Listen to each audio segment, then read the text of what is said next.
We have a few minutes today to talk about the Republican Senate legislative agenda. When did Bush join the press? I might have a question or two later. I'm looking out there to figure where my toughest questions have come from, and it's right there. Between the time, of course, we had the elections and up through the beginning of the session, we went through a fairly extensive process for the second year of getting with all of our members and talking about the issues that they heard on the campaign trail, that they received from their constituents, and really just the issues that have kind of come to the forefront. And while this list is not completely exhaustive, we did go through a process of asking our members to tell us which issues they're hearing more about, which issues are more important to them. And when we put all that together, this is really the top six. And I don't think it's any surprise to those who see this board beside me that those are the things that Georgians care about. And consequently, that's exactly what your state Senate is going to be working on this year. So these are not the only issues, of course, that we'll tackle this year. There will be many more. But for the Republican caucus, these are the things that we know are important. These are the issues we're going to be dealing with.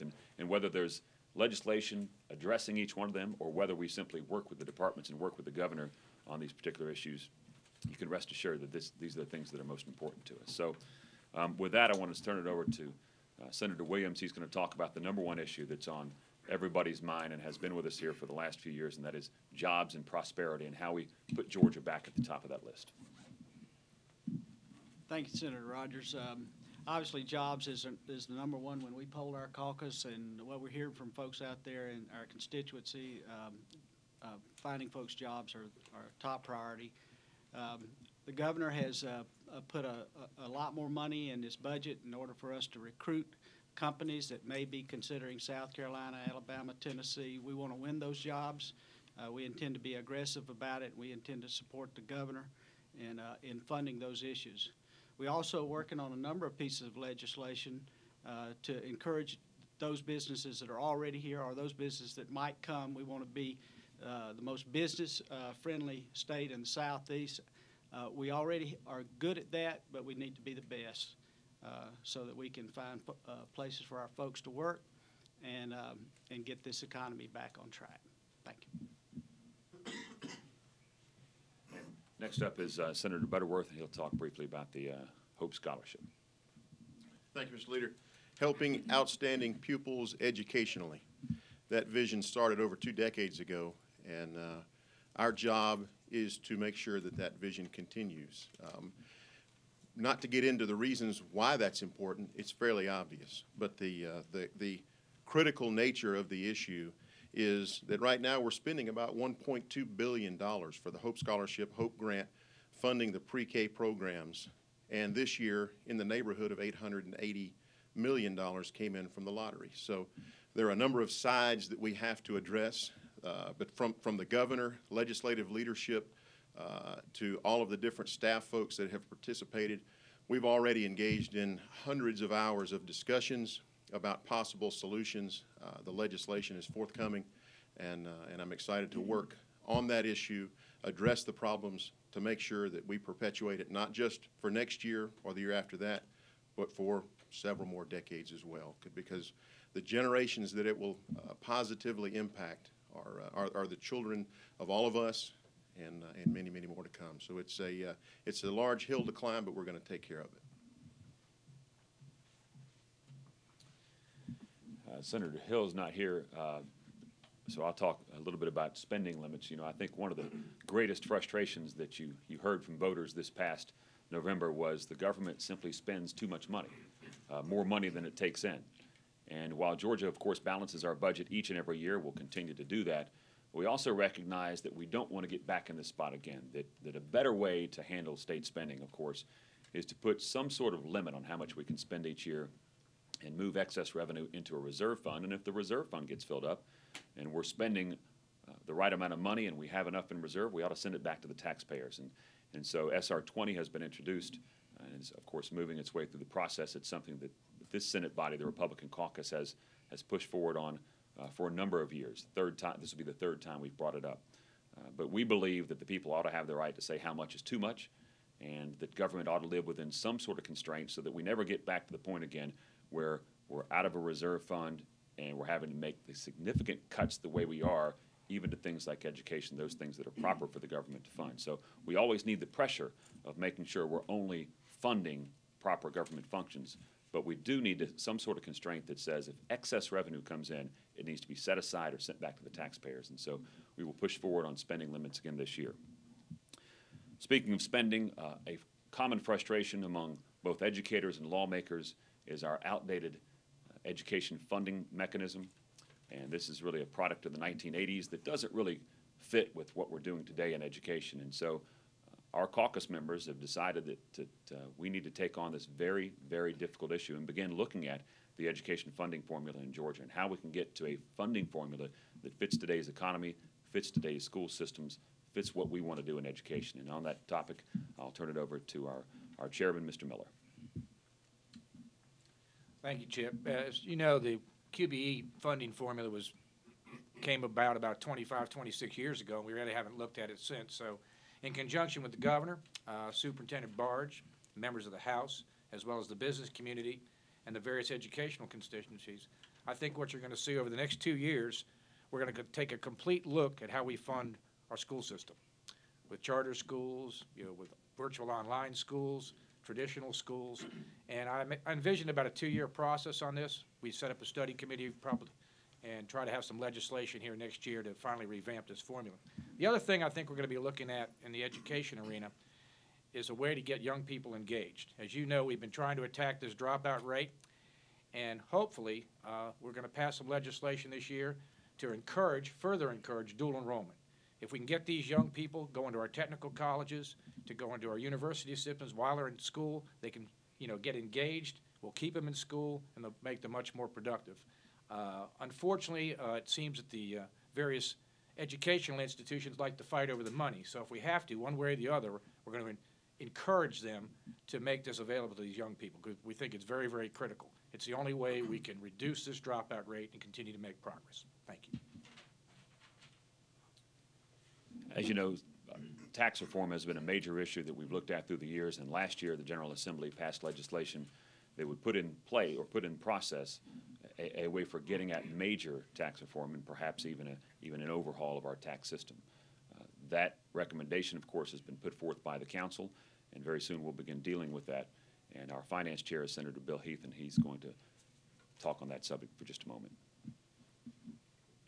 Thank you, Mr. Leader. Well, as you know, House Bill 1405 was passed last year, and essentially it says that the Special Counsel on Tax Reform and Fairness produces a report, and that the General Assembly will take up their recommendations in the form of a bill or bills without significant changes. I think this needs to be a very deliberate and diligent process, and we will work through this. This is a very important issue to ensure that Georgia's tax code fairly and simply taxes the economy as it exists today. Our economy has changed very much from an economy of products to an economy of services, and so that council has recommended that we look at a sales tax on some services. It has been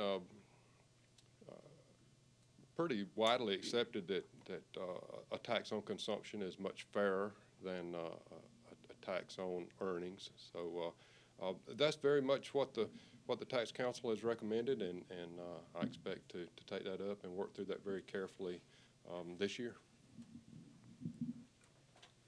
Thank you, Mr. Chairman. And the final issue is something that's been with us now for a few years, and that is illegal immigration enforcement. As you know, the state of Georgia became the national leader on this issue back in 2006 when we passed the first comprehensive plan dealing with how we enforce the nation's illegal immigration laws and the tools that we can use to make sure those laws are enforced in our state.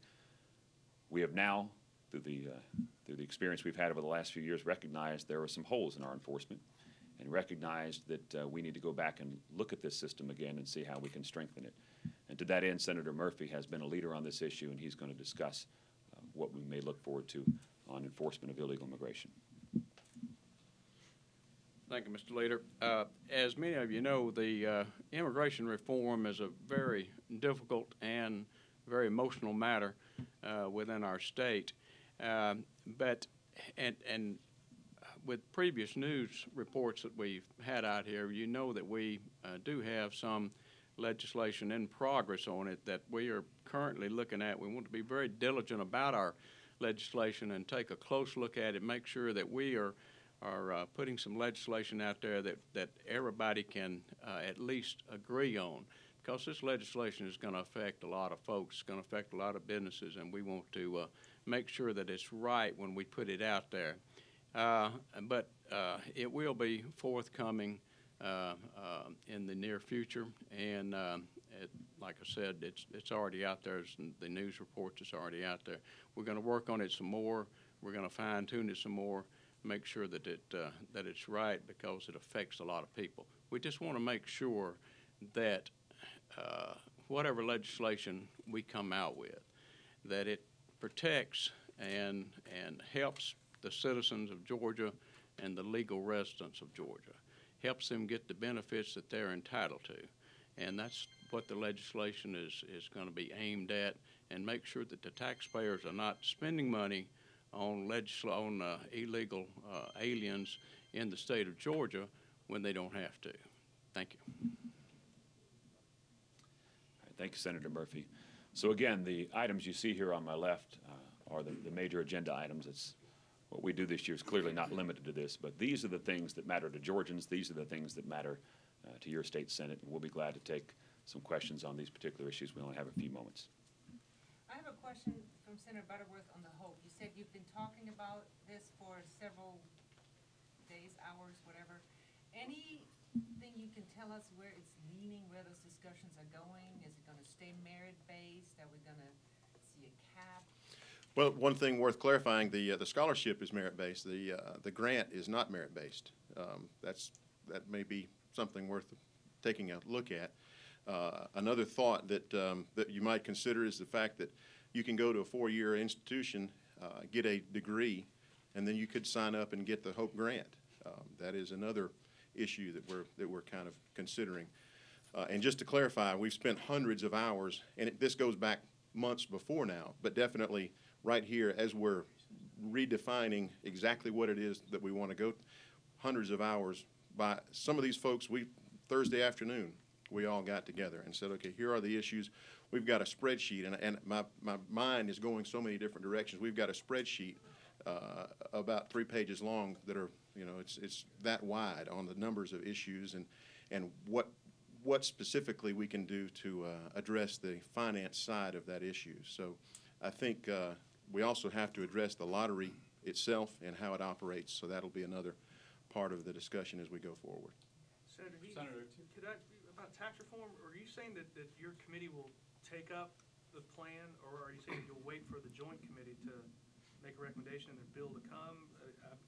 Because there's some indication that that's actually going to move, but are you saying the Senate Finance will take this up independently of the joint committee? The House Bill 1405 says that the joint committee, which I will co-chair, will draft that language. So that committee will consider very carefully the recommendations that have been published. Okay. And then that legislation would be introduced and be referred back to the committee for its work. Now, that does not preclude there being other legislation that might be introduced that would come to the Finance Committee. But we will, regardless of which committee it comes to, we'll very carefully consider those things to ensure that we're doing the right things for the future of Georgia. Do you expect that that'll take place this year and you'll have legislation ready to pass this year, or do you think that's a 2-year process? I don't think that it's a 2-year process. I think that we will do whatever we're going to do this year insofar as the recommendations from the Tax Council. Now, those might get voted down, which would certainly mean they could be taken up at any time in the future. But I don't propose that we delay in considering the recommendations of the council. So you're saying a vote this year? I think that would be appropriate. I mean, I think the committee should consider the recommendations and propose legislation this year, and then it would be up for a vote. Senator, Murphy, if we could just get you on illegal immigration, it seems to be, it's about striking a balance. We heard at Eggs and Issues last week, both the Lieutenant Governor and the House Speaker saying they don't want to do anything that would be burdensome to small businesses. The House version would hold up business licenses if people don't say that they're using E-Verify or prove that they're using E-Verify. I would think that that would be burdensome if you're holding up business licenses. And there's a lot of talk about the agricultural industry. So talk about the balance that you all are seeking. Well, Lori, I can't speak to the House version of it, but the Senate version will be different. We're gonna do everything we can to make it the least burdensome as we can for businesses in this state, including the Agriculture Committee. Just have to wait till agriculture business. So you just have to wait until we get the bill out and take a look at it. But I can assure you we're going to do everything we can to make it the least burdensome as we can, but still have businesses be able to comply with a E-Verify system. Thank you. Speaker Ralston said Say something about the tax reform legislation. We're going to be very careful in this process. And one thing we're going to do a little different than Washington, D.C., we're going to make sure that every one of our members reads this thing and understands it. And we're going to go through this process before we throw something out there that reforms an entire tax system. And one of the complaints that we heard on the campaign trail time and time again is you have people voting to overhaul a health care system that didn't even read the bill. That will not happen in the state Senate, at least on this side of the aisle. We will read the bill. We'll make sure everybody understands what's in it. This is something that's going to impact all 9.8 million Georgians and those traveling through our state, and they deserve to know that their legislature took their time and did this right. So not exactly sure how fast we'll move on this. I agree with Senator Heath. The work that has gone into this deserves us to pay attention to it, to take it very seriously, and to begin working on it very soon. But we will not move forward on it until we're ready to move forward on it. We will not move forward on it just for the sake of moving forward on it. We will do this and do it very carefully. How long do you think that'll take, Senator? I mean, do you think that's a 1 year or a 2 year process? Well, a bill hasn't even been introduced yet, and perhaps the most learned tax person I know in this complex is Chairman O'Neill, or Majority Leader O'Neill, and he hasn't even finished reading it all, and he knows more about taxes than probably everybody else in here combined. So, you know, those are the type of things and the exercises we need to go through. So, because the last thing we want to have happen is to remake Georgia's tax system, then stand here next year and realize a mistake was made. Now, it's impossible to make sure we don't make a mistake, but we ought to at least give it our best effort. I think we have time for a couple more. Dennis? For Senator Butterworth, when HOPE was started, it initially had an income limit. And when I asked Speaker Ralston about this, he said, well, back then we just didn't know how much we had. We wanted to make sure that we had enough money. Isn't that exactly the problem that we have now? And would you consider income limits as part of the recipe? Well, we've had, after a number of different discussions, the means testing the actual HOPE scholarship, there has been some indication that that's probably not the direction that we want to go. Now, that's initial indications. And again, that's from a couple of different directions. Other parts of HOPE itself, meaning grant, pre-K, perhaps, but scholarship, initial indications are that that's probably not the direction that we're going to go. Now, that could change an hour from now. Why not consider that? Well, it's being considered. I think the broader benefit of HOPE is the fact that is the simplicity of the HOPE scholarship. I mean, I think that's the beauty of it. If you have a 3.0 and you want to go to college, you go to college, and you get a large part of that college expense paid for. Now, I think as long as we stick with that simplicity, then we'll be able to perpetuate the HOPE scholarship. Does that mean it will be means-based or not? Again, probably not, but it's definitely, to respond to your comment, it's definitely being considered, that's for sure. We have time for one more question. Speaker Ralston said last week that he worries about a federal lawsuit in regards to immigration. And Senator Murphy, I wondered if that was in the back of your mind, anything you considered. Federal lawsuits. If we anything we did down here, if we considered getting sued, we would never get anything done. So, no, that really doesn't concern me. We're trying to structure the bill to where it won't, we won't have a problem. But no, I'm not worried about a federal lawsuit. But almost anything we do, they can sue on, as you know. What about cost, Senator? Because I know. She had a question. I want to get her I just last. wanted to ask you mentioned SR 20 as an answer for government spending limits, but I'm wondering, does the Senate's posture change as far as zero-based budgeting in that the House doesn't support the override of the governor's veto on that? No, we have a great relationship with the House. I think we all want the same thing. And in this particular case, I think when I say all, that means the House, the Senate, and the governor's office all want to pass zero-based budgeting. There's a timing issue there, and I think there was an issue with passing SB 1, which of course was introduced 2 full years ago, and the constraints that it would have placed on the current budget process. That's a legitimate concern by the House, and they've committed to us that they want to push forward on this issue, and of course we support that as well. So I think zero-based budgeting will happen. It'll happen this year, and I think the governor will probably gladly sign that bill. I'm going to say one last thing, and then we'll have to close it out. The issue on illegal immigration and whether there's a lawsuit forthcoming, be it from the federal government, who strangely enough decided to sue the sovereign state of Arizona, or from any other organization that doesn't like it. You'll recall that we went through an exhaustive process back between 2005 2006, became the first state to pass a real comprehensive law dealing with illegal immigration, and to this date we've not been sued by anybody. So you can tackle this issue, setting aside the naysayers who may be, and I'm not saying that about the speaker. He's not a naysayer. He's a great supporter. But setting aside those who may suggest that you shouldn't go forward because you might get sued, there is a way to do this and not get sued. The state of Georgia has proven it. We look forward to proving it again. But I think he was referring probably just to that one provision that Arizona is being sued over. And because of what has happened with that, the judge in that particular case has laid out a very clear roadmap on how to deal with that issue and not get sued. And we appreciate the judge's work on that. And I completely agree with the speaker. We need to be very, very careful to make sure we don't make the same mistakes other states make.